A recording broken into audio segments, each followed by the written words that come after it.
এবার আমেরিকাকে এক হাত নিল ইরানের সেনাবাহিনী। বুধবার তাদের পক্ষ থেকে জানানো হয়, যুক্তরাষ্ট্র নতুন কোনো হামলা চালালে সঙ্গে সঙ্গে পূর্ব নির্ধারিত লক্ষ্যবস্তুতে আঘাত করা হবে। আইআরজিসি বলছে, আবার যুদ্ধ হলে শত্রু সব সম্পদ চূর্ণ বিচূর্ণ করে দেওয়া হবে।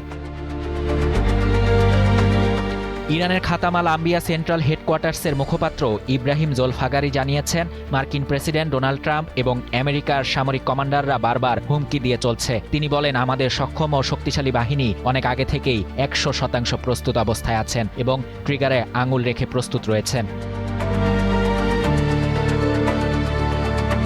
তিনি আরও বলেন, ইরানের ইসলামী প্রজাতন্ত্রের বিরুদ্ধে আগ্রাসন বা যে কোনো পদক্ষেপের ক্ষেত্রে ইরানি বাহিনী সঙ্গে সঙ্গে এবং শক্তিশালীভাবে পূর্ব নির্ধারিত লক্ষ্যবস্তুতে হামলা করবে।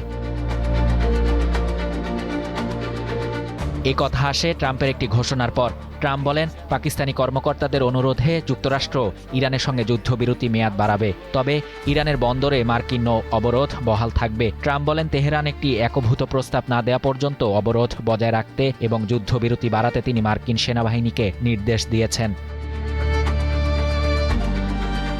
এদিকে আইআরজিসিও সতর্কবার্তা দিয়েছে। মেহের নিউজ এজেন্সি জানিয়েছে, লড়াই আবার শুরু হলে শত্রুর বাকি সম্পদে চূর্ণ বিচূর্ণ আঘাত করা হবে। আইআরজিসি বলছে, এই নীরব যুদ্ধক্ষেত্রে সতর্ক থাকা দরকার। তথাকথিত যুদ্ধবিরতির সময়ও শত্রুর তৎপরতার উপর কড়া নজর আছে বলে জানায় সংগঠনটি। শাহরিয়ার শাফাত, বাংলা নিউজ 24।